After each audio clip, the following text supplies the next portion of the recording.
Good morning. It's Tuesday, March 24th, and I am in the senior high classroom at the church. Yesterday, we had the children's message and activity about Shadrach, Meshach, and Abednego, and we made s'mores. Hope you tried them. Hope they were wonderful. Today's message also comes from the book of Daniel. So Daniel was a Jewish man, and he worked for several kings. He worked for King Nebuchadnezzar, King Belshazzar, and King Darius. So today's story comes to us about Daniel and his time with King Darius. So this story is found in the book of Daniel, found in the Old Testament. Daniel was a Jewish man. His family had been taken into captivity, and they were made to go work as slaves for the people of Babylon.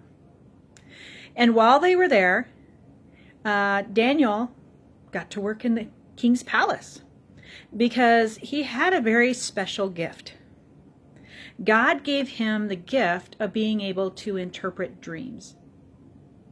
And the kings found this out. And so he became very, very special to the kings. Now, King Nebuchadnezzar and King Belshazzar had all died. And now there was King Darius. King Darius had a dream, and he was very confused about this dream. And so Daniel was able to interpret what was going on in his dream. King Darius was so amazed by what Daniel had to say that he grew to really like Daniel, and he trusted him, and he made him third in the line on the court of the king. Now, there were a bunch of people in the kingdom that did not like this. They didn't like Daniel, and they didn't like the power and the prestige that he was getting. And they became very, very jealous. Have you ever been jealous? Jealous of someone who maybe got something that you thought you should deserve or you should get? Maybe it was a gift or a recognition or a prize. And you became very, very jealous. But you probably didn't do what these guys did to Daniel. They went to the king and they decided to trick the king and to trick Daniel. So they told the king, "Hey, we got this great idea. What you should do is you should have the people bow down and worship you at a certain time of the day, and nobody else is supposed to honor or worship anyone else except for you." Well, of course, Daniel didn't want to do that. He believed in God, and he wanted to worship only God. Well, these guys knew that, and so they caught Daniel praying and worshiping God and not King Darius. So they took this information to King Darius, and King Darius was very, very sad because these guys had convinced King Darius to have anyone who was caught worshiping anyone other than him to be put to death by being thrown into a den of lions.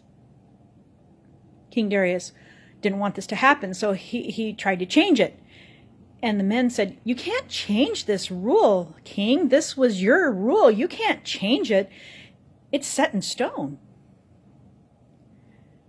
And so Daniel was taken to a pit, and he was thrown into this pit to be eaten by lions. But you know what? God had a plan in all of this, and he protected Daniel. He shut the mouths of the lions, and Daniel was not hurt at all. Now that night, after Daniel had been thrown into the den of lions, King Darius went back to the palace. And he cried, and he cried, and he cried, and he refused to eat. He refused to drink. He was so upset about what had just happened. He didn't want Daniel to die. He didn't want this to happen. And so the next morning, he got up and he ran to the pit. And he called out to Daniel, "Daniel, did your God save you?" And Daniel called back, "I am here and I am okay." Daniel was pulled out of the pit with the lions. And the men who had tricked King Darius were thrown into the pit with the lions. Kind of a gruesome story, but also one about faith. Jealousy sometimes gets us to do things that we shouldn't do. It makes us act a way that's not pleasing to God. But if we trust God and we honor God with our thoughts, our words, and our actions, God will provide for us. Now, it doesn't mean bad things won't happen, but it means God will watch over us. He'll protect us. He loves us. So today, what we're going to do for our activity, if you have any of these little things laying around, you might want some. These are clothespins. So what we're going to do is we're going to make our own lion's den.